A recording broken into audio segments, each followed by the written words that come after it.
Jere lijnen er al plan om het dorp voor 10 miljoen op te knappen. Maar om de Wenningbouwcorporatie het net meer aan door de nieuwe wenten te bouwen, laat de stekker uit het project lutsen. De gemeente Rier vond het schande dat de beschikbare subsidie dan voortrekken en nu is het toch veiliggesteld. Het is een doorn in het oog van iedereen. En ook iedereen zegt, ja, wanneer gaat daar nu echt eens een keer wat mee gebeuren? En zoals ik u net al heb verteld, het is uiteindelijk de poort van het dorp. Het is de toegang. Ja, en u bent het met me eens, zoals het er nu bij ligt, dat is toch geen blik waardig.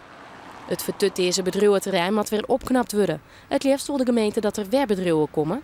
Maar dan moet er vol eerst sloopt worden en moet de groenskeer maken worden. Dat kan de groen nog wel eens jongen maakt zien.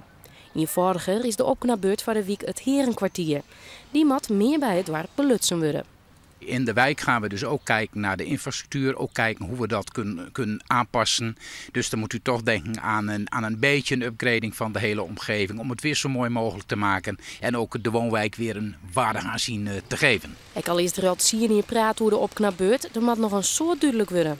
Er zijn een hele grote mogelijkheden. Alleen ja, wij tasten op dit moment helemaal in het ongewisse.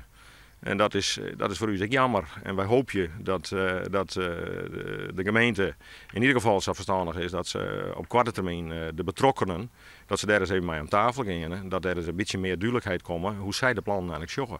Want wij hebben op dit moment geen enkel inzicht. Wat er krijgt die in in hing het nog af van stiepen van de provincie.